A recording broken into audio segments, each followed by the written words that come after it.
शहर से दूर एक अर्धनिर्मित अनजानी बिल्डिंग। बोलो कमिश्नर, किस लिए याद किया? एक सुनसान इलाके में अभी अर्धनिर्मित इमारत के अंदर कमिश्नर और वह आदमी आमने सामने बैठे थे।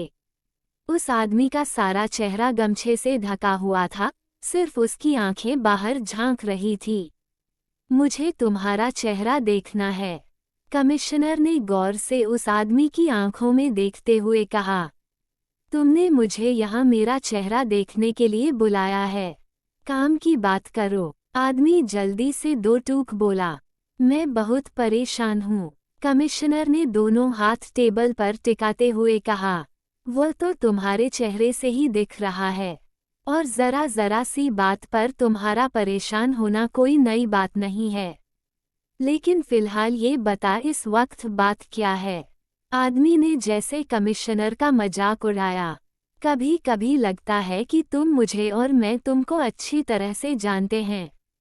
मैंने तुम्हारी मदद से रघु को तो पकड़ लिया है, पर वह अपना मुंह किसी के खिलाफ खोलने को तैयार नहीं है। कमिश्नर की बात सुनकर आदमी मुस्कुरा दिया। तो इसमें परेशानी की क्या बात है?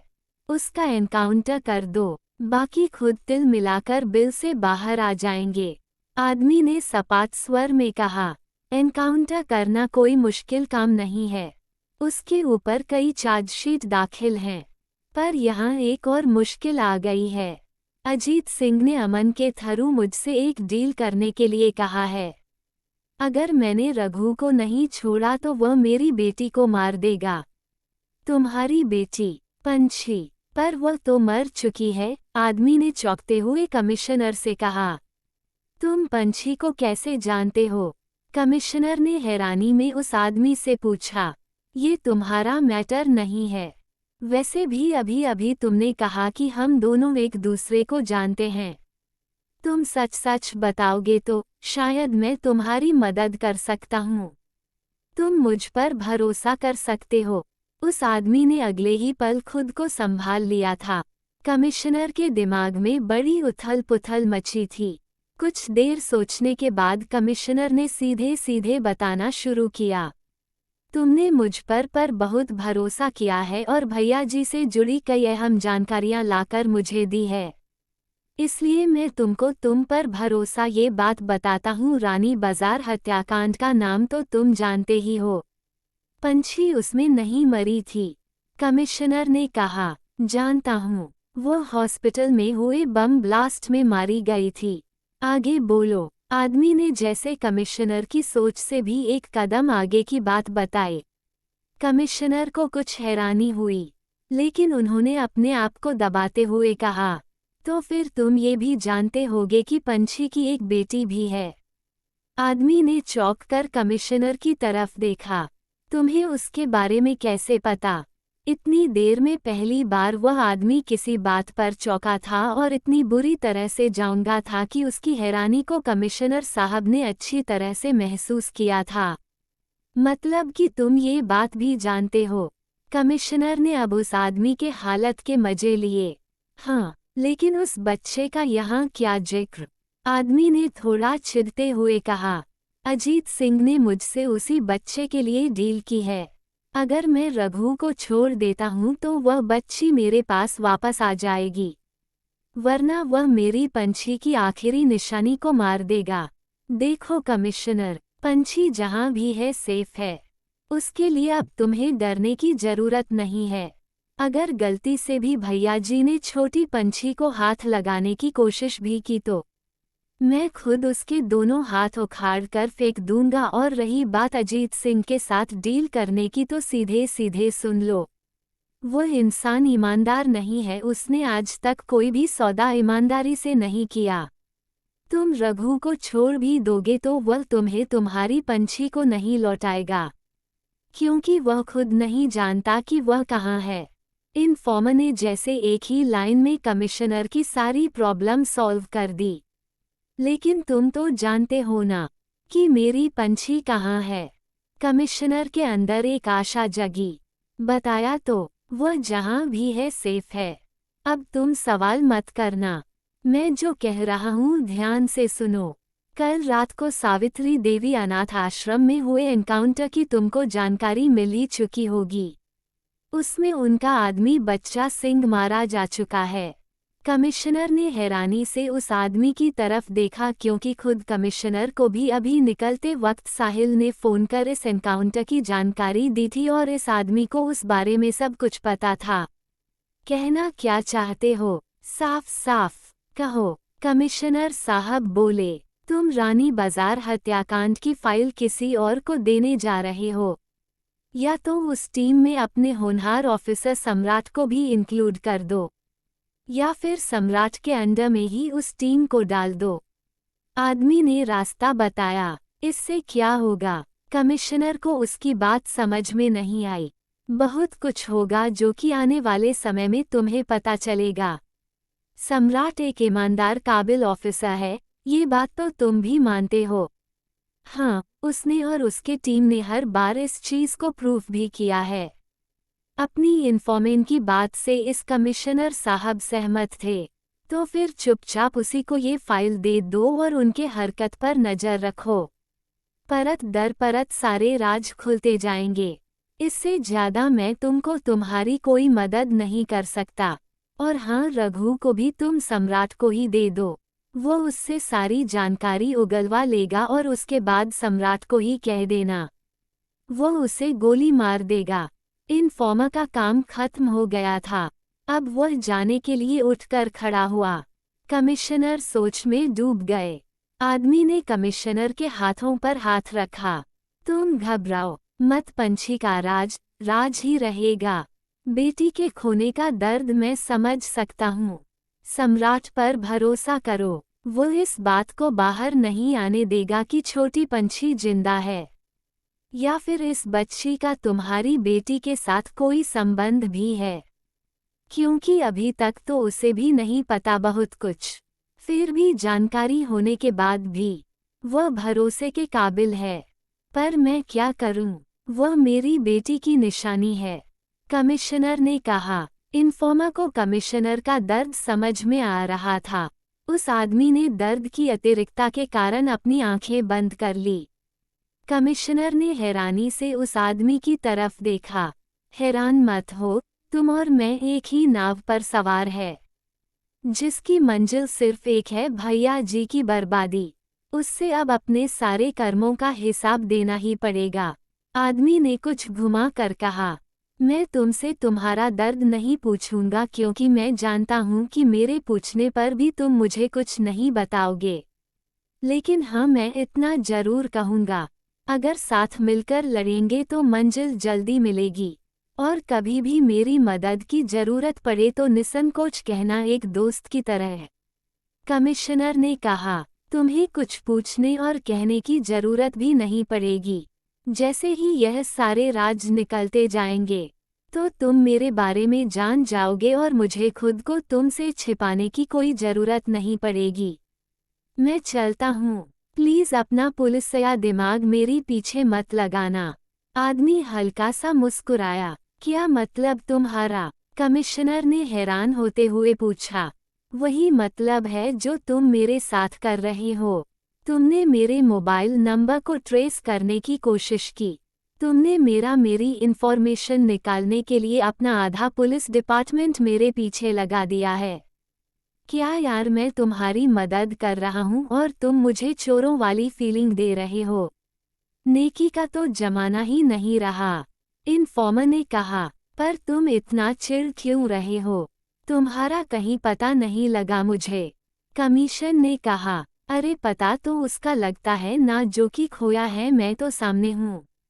इन्फॉर्मर ने कहा। पता नहीं क्यों, जब भी मैं तुम्हारी आंखों में देखता हूँ तो मुझे अपने एक पुराने दोस्त की याद आ जाती है।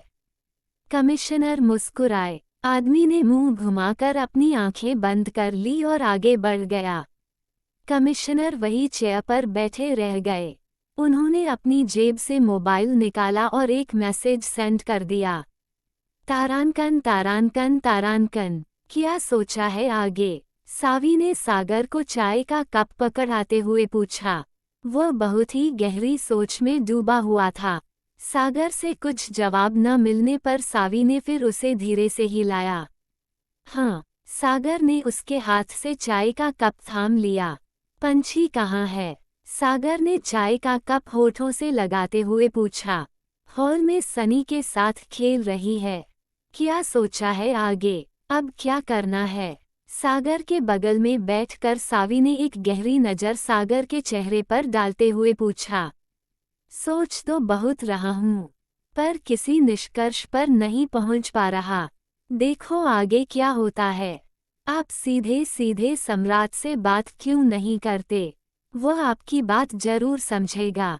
इतना आसान लगता है तुमको? क्या वह मेरी बात का विश्वास कर पाएगा? मैंने एक नफरत देखी है उसकी आंखों में अपने लिए। फिर से अब मैं उसको बर्दाश्त नहीं कर पाऊंगा। कल मैंने साहिल को देखा। उसकी आंखों का बेगानापन तो अब तक बर्दाश्त नहीं कर पा रहा हूँ। सागर ने सावी का हाथ कसकर पकड़ते हुए कहा। सावी ने अपना दूसरा हाथ उसके ऊपर रख दिया।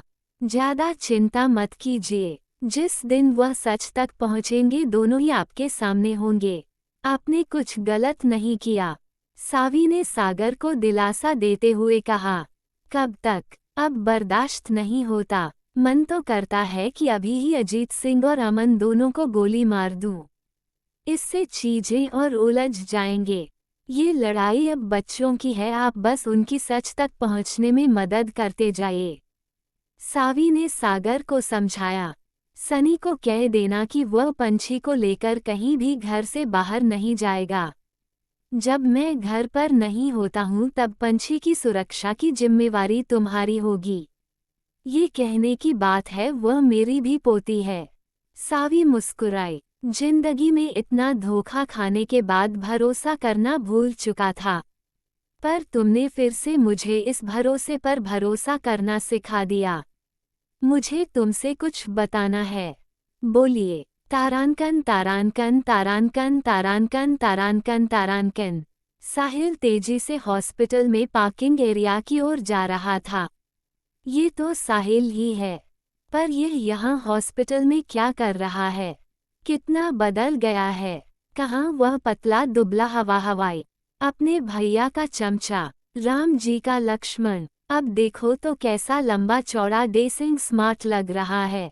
काफी मेहनत की है इसने अपने पर। पहली नज़र में तो पहचान भी नहीं आ रहा। क्या सम्राट भी बदल चुका होगा? वह भी अब पहले जैसा नहीं होगा, पर अब रह तो पहले जैसा कुछ भी नहीं गया है। अन्वी ने एक गहरी सांस लेकर सोचा। अन्वी ने उसके पीछे अपनी बाइक लगा दी। फिर तभी उसके मोबाइल पर मैसेज आया। It's urgent. कमिश्नर सर ने जल्दी ही सबको हेड ऑफिस बुलाया था। मैसेज पढ़कर अन्वी ने साहिल की तलाश में चारों तरफ देखा। इसके पहले ही साहिल अपनी गाड़ी में बैठ चुका था और अन्वी की नज़रों से ओझल भी हो चुका था। अन्वी ने एक अफसोस से नज़र अपने मोबाइल पर डाली। कोई बात नहीं, ये तो पता चला कि तुम यही हो। इंतजार करना अगली मुलाकात का, जल्दी ही होगी। छोड़ूंगी नहीं तुमको। I am back. गुनाहों में तुम हिस्सेदार नहीं भागीदार हो। अन्वी ने हेलमेट का शीशा लगा लिया और बाहर की तरफ चल दी। उधर सम्राट भी हॉस्पिटल के एग्जिट पर ही खड़ा था। तभी अन्वी की बाइक वहां से पास हुई। सम्राट का दिल जोरों से धड़का। दिल ने तेजी से एक धड़कन में मिस की। उसका हाथ अनायास ही उसके जीन्स के पैकेट पर चला गया। उसने अपने जेब में से पंछी की फ्रॉक का टुकड़ा निकाला और जोर से उसे मुट्ठी में बंद कर अपने सीने से लगा लिया। तुमने मुझे कैसा एहसास दिया? कौन हो तुम? कहाँ ढूंढूं मैं तुमको? कैसे पता करूं कि तुम्हारा और मेरा रिश्ता क्या है? ऐसा भला कैसे हो सकता है? किससे पूछूं? कैसे पता करें? मामा से पूछ सकता था, लेकिन पिछली बार बिना कुछ जाने सुने जो मैंने उनके साथ किया है उसके बाद अब वह भी मेरी मदद करना नहीं चाहते। मैं ही गलत हूँ, किसी पर भरोसा नहीं करता और सबका भरोसा तोड़ता चला जाता हूँ। मुझे एक बार फिर किसी तरह से मासी से मिलना होगा। सम्राट की आंखों से आंसू बहने लगे। सम्राट के बगल से पास करते ही अन्वी का दिल जोरों से धड़का और अन्वी के पूरे बदन में सिहरन सी दौड़ गई। उसने गेट से कुछ दूर आगे अपनी बाइक रोककर इधर उधर नजर दौड़ाई। आसपास किसी को ना पाकर अन्वी को बहुत ही निराशा हुई। साहिल जब यहाँ पर है तो तुम भी। ये तो लग रहा है कि तुम कहीं आसपास से हो, पर कहाँ हो यह नहीं पता। क्यों नहीं किया तुमने मुझ पर विश्वास? क्यों तुमने तोड़ा मेरा भरोसा? देने पड़ेंगे तुम्हें मेरे सारे सवालों के जवाब। वो भी बहुत बेबस थी। तारांकन तारांकन तारांकन तारांकन। कमिश्नर के केबिन में उनके सामने वाली दोनों चेयर पर सम्राट और साहिल बैठे थे। कमिश्नर सर बहुत ही गौर से उन दोनों को घूर रहे थे। ऐसे क्यों देख रहे हैं? साहिल धीरे से बड़बड़ाया। ऐसा लग रहा है जैसे कि हम किसी ऑपरेशन को सक्सेस अंजाम देकर नहीं आए बल्कि इनकी बेटी को शादी के मंडप से भगा कर आए हैं। साहिल धीरे से सम्राट के कान में फुसफुसाया। सम्राट ने कड़े से साहिल को घूरा। सब सुन रहा है मुझे, कमिश्नर सर बोले। साहिल हड़बड़ा गया। Sorry sir. मेरी बेटी के बारे में अभी जानते नहीं हो ना, इसलिए इतना भी बोल गए। लेकिन आगे से सोचना भी मत। उसे तुम क्या भगाओगे? वह तुम्हारे जैसे को खुद गायब कर सकती है। साहिल और सम्राट ने हैरानी में कमिश्नर की ओर देखा। घबराओ मत, जल्दी उससे मिलोगे, फिर तुमको पता चलेगा कि क्या चीज़ है वह। Be careful. चलो काम की बात करते हैं जिसके लिए मैंने तुम लोगों को यहाँ बुलाया है। तो तुम्हारा कहना यह है कि तुम्हें इन्फॉर्मेशन मिली थी और इसी के बिना पर तुमने अनाथ आश्रम में इस ऑपरेशन को अंजाम दिया। कमिश्नर सर ने एक बार गौर से सम्राट के पूरे शरीर पर नजर डालते हुए कहा।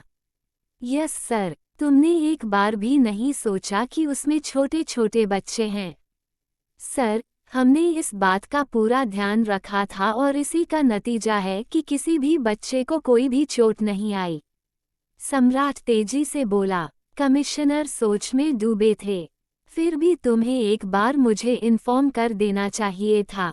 Sorry sir. सम्राट ने अपना सर झुका लिया। भला कैसे बताता कि उसने बचा सिंह की इन्फॉर्मेशन क्यों कमिश्नर साहब से छुपाई थी? मैं इसलिए नहीं कह रहा कि मुझे तुम पर भरोसा नहीं है। कमिश्नर अपने चेयर से उठते हुए बोले। उनको खड़ा होता देख सम्राट ने भी उठने की कोशिश की। कमिश्नर सर ने उसे हाथ के इशारे से बैठे रहने को कहा और उसके कंधे पर हाथ रखते हुए कहा, you are important for department. अपनी वैल्यू को समझो। तुम्हें जितनी चोटें आई हैं उसको देखकर मैं साफ साफ कह सकता हूँ कि तुम लोगों का ऑपरेशन आसान नहीं रहा होगा। लेकिन फिर भी तुमने ना सिर्फ अनाथ आश्रम के बच्चों को बचाया है बल्कि अपनी टीम को भी सेफ रखा है। और रही बात बच्चा सिंह और उसके आदमियों की, तो बच्चा सिंह पुलिस फाइल में एक भगोड़ा घोषित किया जा चुका है। उसके ऊपर 5 लाख का इनाम भी था जो कि अब तुम लोगों को मिलेगा। और उसके साथ में जितने भी आदमी थे सब छोटे मोटे अपराध में ही थे जो कि 2 से 8 साल तक की कैद काट चुके थे। इसलिए हमें इस एनकाउंटर को लेकर ज़्यादा माथापच्ची नहीं करनी पड़ेगी। हम कह सकते हैं कि वह लोग अनाथ आश्रम में घुसकर कुछ बड़ा करने का प्लान कर रहे थे। वैसे भी इलेक्शन सर पर हैं। पुलिस को इनके इरादों की भनक लग गई थी। मौके पर उन लोगों की तरफ से जब फायरिंग शुरू हुई तो जवाब में पुलिस को भी फायरिंग करनी पड़ी। Thank you sir. सम्राट धीरे से बोला। थैंक यू बाद में बोलना। यह मत सोचना कि तुम्हारी इन चोटों को देखकर मैं तुम्हारी लीव प्रोसीड कर दूंगा। कमिश्नर गहरे लहजे में बोले। साहिल, यू कैन गो नाउ। और मुझे अनाथ आश्रम की सारी डिटेल चाहिए, जितनी जल्दी हो सके। साहिल अपनी चेयर से उठकर खड़ा हुआ। उसने एक नज़र सम्राट पर डाली और कमिश्नर सर को सैल्यूट करके बाहर निकल गया। मैं अब जो तुमसे बात करने जा रहा हूँ उसको ध्यान से सुनो। सम्राट सीधा होकर बैठ गया। रिलैक्स रहो, तुम्हें पेन ज़्यादा होगा। मैं समझ सकता हूँ। सम्राट की हरकत देखकर कमिश्नर मुस्कुरा दिए। सर, आप कुछ कह रहे थे। तुमको पता होगा, अभी हाल में हथियारों की एक बड़ी खेप बांग्लादेश के रास्ते अपने देश में आ रही थी। कमिश्नर ने बताया। यस सर, हमने उसमें एक क्रिमिनल को जिंदा पकड़ा है। कौन है वह? कोई इंटरनेशनल क्रिमिनल नहीं है, तो वह एक छोटी सी मछली। पर हमें लगा था इसके जरिए हम बड़ी मछली तक पहुंच जाएंगे। उसका उपयोग उन लोगों ने हमारे लिए एक चारे की तरह किया था, पर अब वह खुद उनके गले की हड्डी बन चुका है। मैं तुमको उससे मिलवाना चाहता हूँ। कौन है वह सर? मेरे साथ चलो। कमिश्नर ने सम्राट को चलने का इशारा किया। सम्राट ने टेबल पर से अपनी कैप उठाई और कमिश्नर के पीछे चल पड़ा। मैं उसके बारे में तुमको कुछ बताना भी चाहता हूँ। जेल के कॉरिडोर में चलते हुए कमिश्नर सर बोले। हमने बहुत कोशिश की उससे कुछ उगलवा सकें, पर उसने हमें ऐसी कोई जानकारी नहीं दी जो पहले से हमें ना पता हो।